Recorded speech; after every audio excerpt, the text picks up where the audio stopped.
You're listening to the Youth Critic Podcast on KHZ Network. Find us on Facebook at Decibel UNG Radio and find us on Twitter at Decibel UNG. But it happened. If you like this episode, And, please leave a like and comment if I on were our to be iTunes released, page at I would, KHZ Network.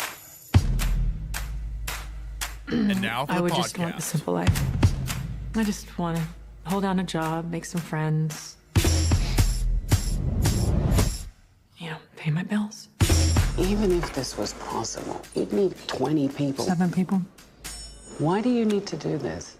Because it's what I'm good at. How long would it take you to make 7 pieces of jewelry? 5 or 6 hours. How long if I told you you didn't have to live with your mother anymore? इसलिए तुम्हारे पास कोई पति नहीं है. Less. What's your name? Name Ball. What's your real name? 8 Ball. I'm gonna be really poor. What if we could make all this go away? Can I get my watch back, please? And hers as well. Hello, everyone. Welcome to the Youth Critic Reacts. I am your host, Kel Smith, and on this episode, we are going to be going over basically just catching up on all the June releases that have come out so far, since I've not been able to do an episode with anyone on Upgrade, Ocean's 8, or Hereditary, or even Hotel Artemis. So we're going to focus on those 4 films in particular, and yes. So starting out with Ocean's 8, because ladies go first. So my history with the Ocean's franchise is very limited. I've only seen, I think, the first movie and then bits and pieces of the original of the sequels on TBS or TNT when I was a teenager. So it's been and it's not because I didn't, love the Ocean's franchise or I didn't care for it. It was kind of ahead of my time. The movies were they were adult movies that were made. They were not made for me when they were coming out. So I kind of just have never paid attention to it. I know they're very huge and they have great casts and whatnot, and I do remember bits and pieces from them, but I haven't seen them in a while. So with this episode or with this movie, I was very much like I like Gary Ross as a director. Steven Soderbergh is coming back, and I've really been watching more and more of his work, of Soderbergh's work, and really, loving his craft. And I really was, excited for this. And also, you had this great cast of Sandra Bullock, Cate Blanchett, Helena Bonham Carter, Sarah Paulson, Mindy Kaling, I think. Rihanna, I mean, the list just goes on and on. Anne Hathaway, yeah, it just goes on and on and on. And I was just really excited for this movie and really excited for what Gary Ross would do for this, because while I'll admit Gary Ross is very journeyman in his directing style, or it's not as visually distinct or visually,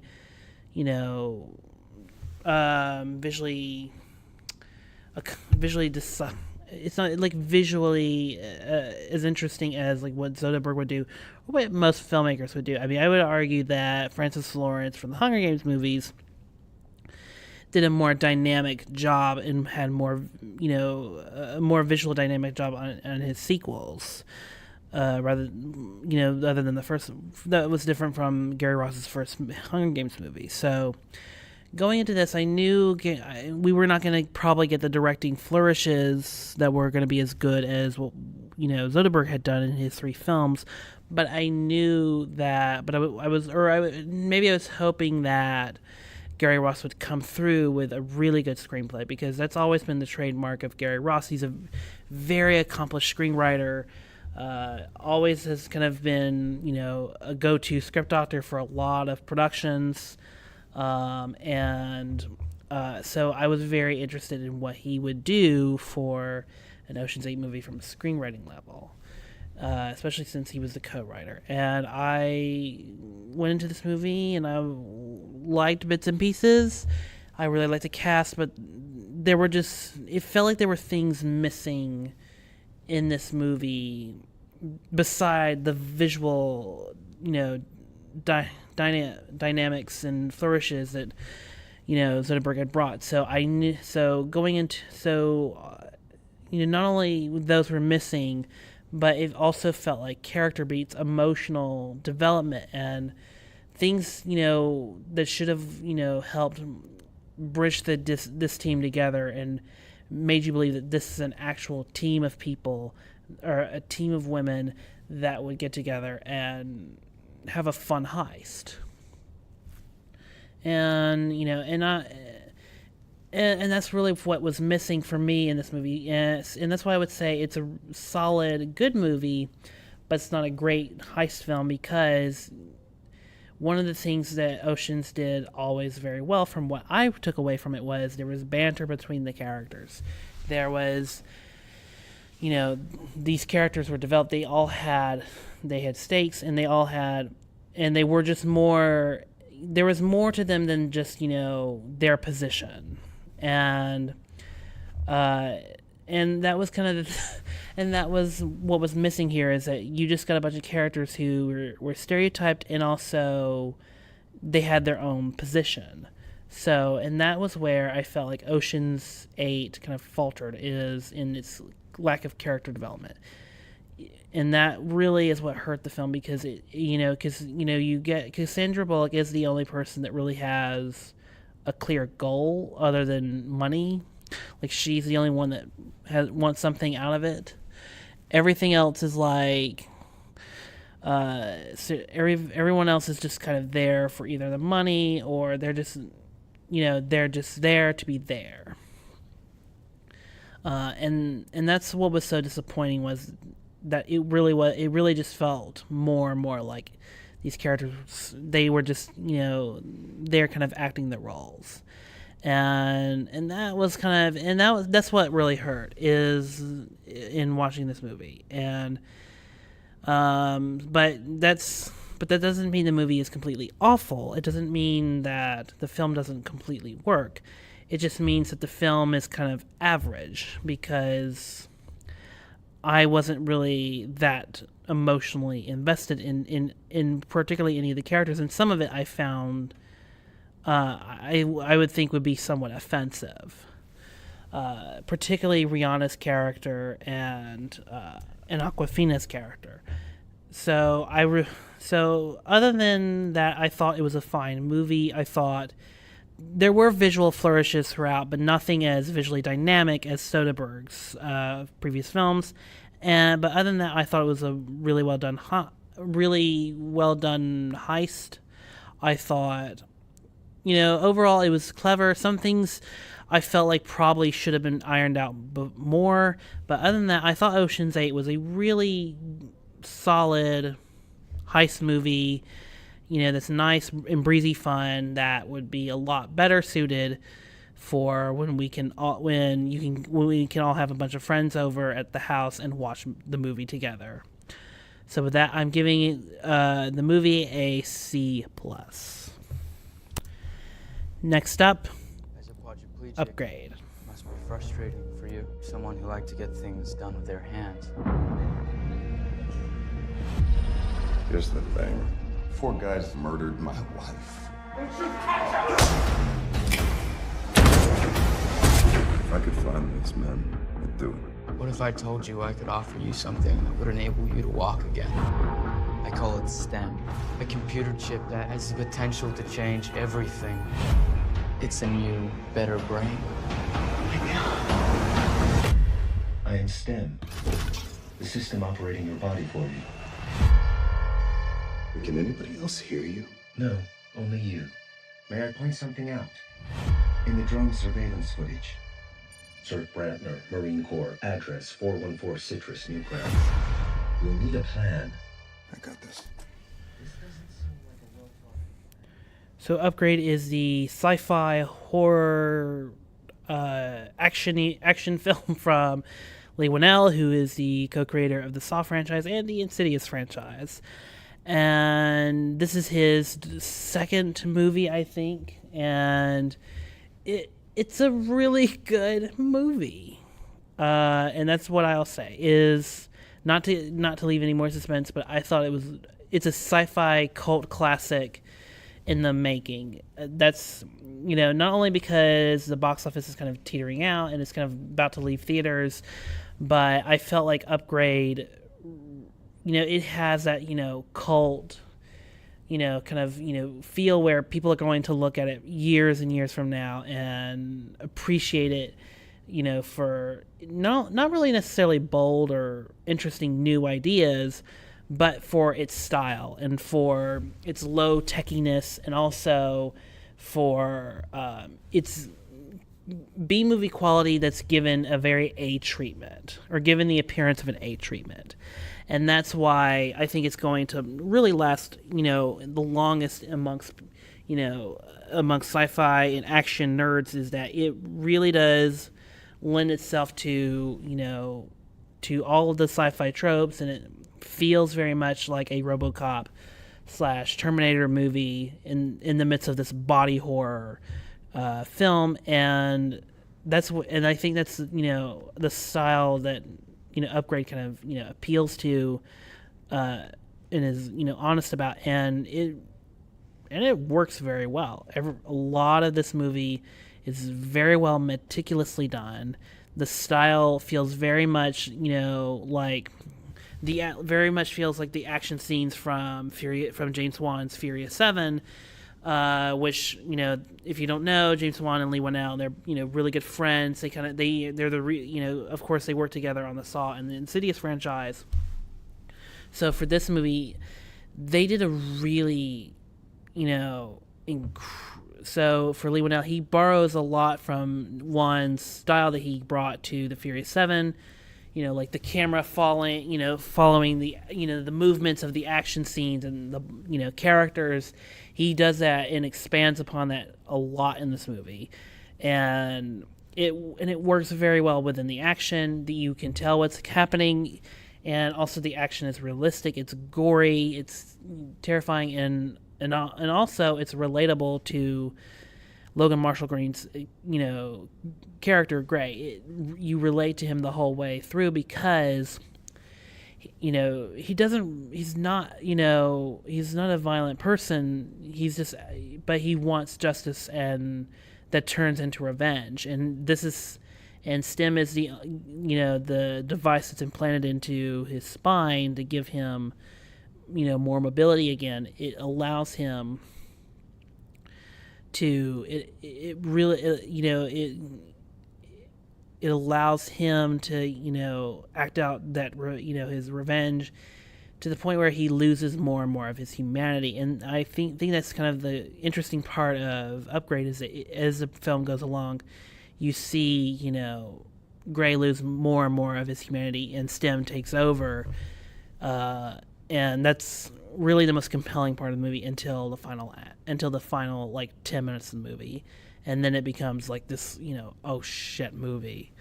And that's honestly what I loved about the movie, is it's an oh shit action horror, body horror, sci-fi movie that is just a fun time at the movies, with an oh shit, holy, shit ending that leaves you kind of wanting more. Like, I literally tweeted out after the movie was done, I want to see more adventures of Gray and STEM. I want to see where that goes. So if you haven't already, please do yourself a favor, see Upgrade. It's incredible to watch on the big screen, and it's just a fun summer movie. It's one of the more fun and also really interesting summer movies we've gotten so far. So with that, I give Upgrade a B+. Next up is Hereditary.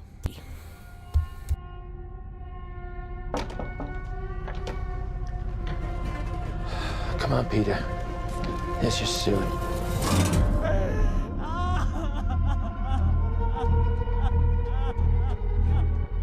It's heartening to see so many strange new faces here today. I know my mom would be very touched and probably a little suspicious.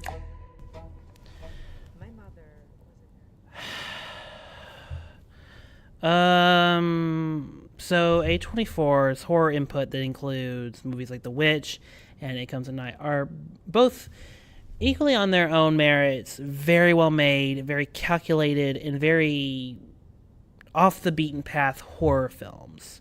In that they're not really horror films as much as they're more psychological thrillers, or in the case of It Comes at Night, they're paranoia thrillers. And Hereditary is trying to be both. It's trying to be a movie about the paranoia of things coming at the characters, but also the psychological tension of what is happening in within Peter's mind, what's happening throughout the film, what is real, what is just in the minds of these characters. And also there's the drama element that is apparent in all three of these movies that I've been taught of these movies, The Witch, It Comes at Night, and Hereditary, in that they are both dramas about the dissolution of families, that's just falling apart ever so slightly, and the drama and the horror of that happening because of either paranoia or of something they think is supernatural, but maybe in a different light it probably is just mental illness or a disease. Something is just rattling them. And that's why I think and Hereditary tries to strike the balance of being psychologically horrifying and trying to leave you with a sense of, is this in the minds of these characters? Because it is established earlier on in the movie, and I don't think this is a spoiler, but, Toni Collette's character, she makes it abundantly clear in front of a group therapy session that she has a family history of mental illness, and so we're trying to decipher is this mental illness, what's really happening, and there are some horrifying and truly traumatic sequences in the movie, but it's so off kilter that sometimes it can be alienating, because you want to care about these people because they're going through a horrible ordeal. The ordeals that this family goes through is truly unsettling and truly just, it's unforgiving and it's unrelenting, how many ordeals this family, endures. But in the end, but how the events kind of unfold in the movie is where I kind of draw the line in Hereditary, where I kind of, put my foot down and say, this is too silly for even, for this movie that's so high on itself. Because the way certain things unfold, it unfold in this movie, it feels very much like it's just too convoluted, to just even match what the script is trying.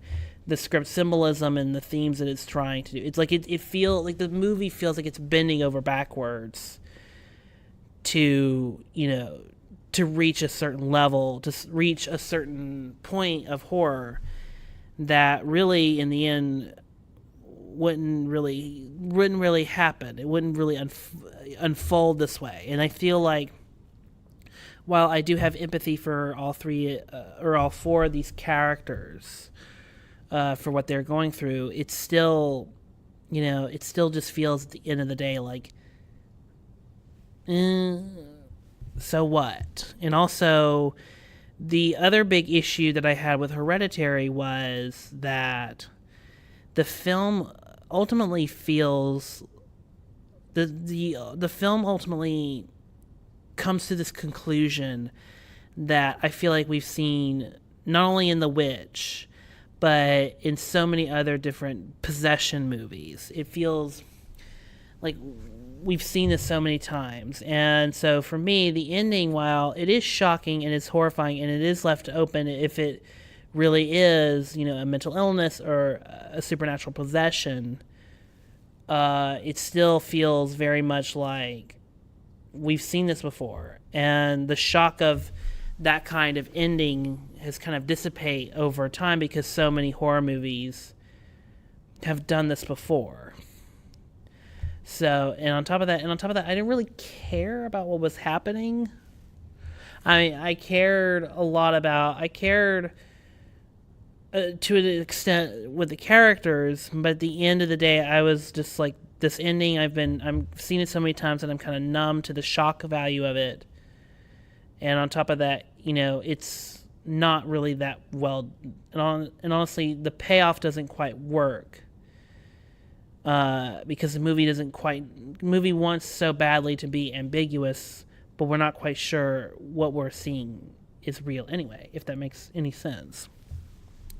So Hereditary, it's not a bad or completely, defunct movie. It's well made. Like, Ari Aster does an incredible job with, crafting his shots meticulously well to like a Wes Anderson point. And it works. Like, the set design feels creepy. Like, every part of Hereditary feels creepy, and it's a haunted house that you don't want to keep going back to, but you're more curious because you want to see the inner workings of it. You want to study how they're doing this, how they made this. You want to keep studying, even though the content in the movie is very sickening, it's still disturbing. And the shots, and the shot choices and how they all build up to each other can be really disturbing and meticulously well done. But in the end, I really wasn't that into what was going on in the story. So while Hereditary, it's another well-made, well-done movie by A24, I still kind of felt like it was okay at best. And with that, I'm giving it another C+. Next up, Hotel Artemis. 3 minutes. Open the ball now! Oh, that's real nice. You don't want it? No, I really do. Hit the ground now! I need to make a call. Hello. All right, this is the last review for this episode, and Hotel Artemis is the ensemble piece movie that is about, basically, it's kind of like if someone made a movie about the Continental from John Wick, but with a completely different cast. And that's essentially what Hotel Artemis is. It's that idea of a hotel that basically is the safe haven for criminals and of all kinds, where they just, can sit there and heal up their wounds, after a bank robbery or whatnot, and they can just hide from the police, lay low, and then when they get better, they can walk out and leave. That is what Hotel Artemis is. It's a movie that is about this one night where Sterling K. Brown's character and his brother they just finished a bank robbery, and they need to get out. They need to get away from the police while a riot is going on because of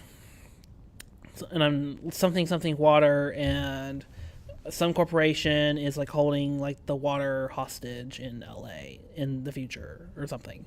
So there's a riot that's going on outside Hotel Artemis, and Sterling K. Brown is trying to, get his brother back to health.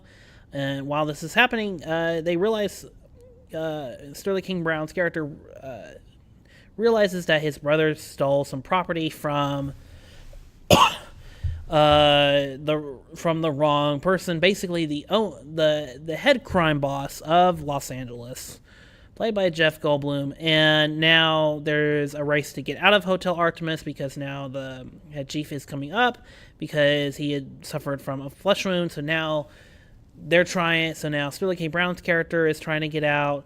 And then in the midst of this, you have Sofia Boutella's character there. And then you have Charlie Day's character. They're all trying to, patch up their wounds or trying to lay low as well from, cops and whatnot and then leave. So they are trying. So, and that's what's happening right in this movie. And overall, it's a fun, pulpy B movie. And that's basically what it is. It's a fun, pulpy B movie where you get to see a bunch of really good character actors like Sofia Boutella, Sterling K. Brown, Jodie Foster, Jeff Goldblum, Charlie Day, all just, have fun for a few weeks in one confined location and then, blow each other up. And that's really what the film is. It's a fun, pulpy B movie that may start a franchise one day. I don't know. I don't remember how well Hotel Artemis is doing at the box office, but it is a fun, pulpy B movie from Drew Pearce, who helped us bring Iron Man 3 to fruition. And honestly, I think Drew Pearce has he's a good director. He's a very good director, a very fine writer, and knows how to, wrangle a bunch of character actors. So, Hotel Artemis is a fun movie, worth checking out if it's still in the theater. I can't remember if it's there. I know I saw it a week ago, and it's a fun movie, and I think you should check it out. Check it out eventually. It's a fun, pulpy B movie that just wants to be nothing more than just fun. So with that, I'm giving Hotel Artemis a B-. And with that, I think we're done for the June catch-up. For now, I will have a review for Incredibles 2 in the next couple of days. And on top of that, we are going to continue the retrospectives again. We've already posted episodes for Hot Shots Part 2, Super Mario Brothers, Cliffhanger, and most recently, the Jurassic Park franchise. We're going to have more episodes. We're going to have the Last Action Hero podcast. Oh, by the way, happy 25th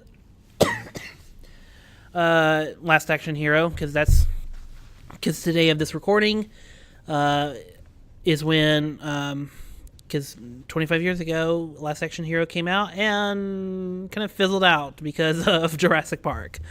But we will be talking about that. That episode will come out probably this Sunday, and look out for those. And we'll have Sleepless in Seattle episode come out right after that, and then we'll have The Firm come out right after that, and then we'll have some more episodes come out afterwards.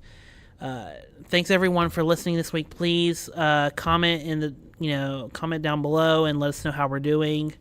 Also subscribe if you're on iTunes and Stitcher, and subscribe if you're on the YouTube channel at KHZ Productions. Please check us out. We are working through these episodes. We're getting them out as quickly as we can. Grain of Salt is still coming out. Please check that out. And yeah, thanks everyone for listening. You can follow, before we go, if you want to follow me on Twitter, you can follow me at MovieKale. You can also follow the show at The Youth Critic, and you can also follow the channel that distributes this podcast at KHZ Network. Thanks, everyone. We will be back with you in a couple days for Incredibles 2 review, a possible Jurassic World Fallen Kingdom review coming in a couple days, and we'll have more retrospectives coming. See you all very soon.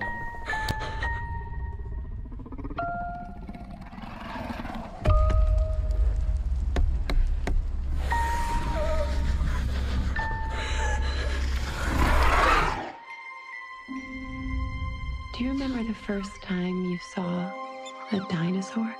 Hey, Blue. We don't really believe it. It's like A miracle.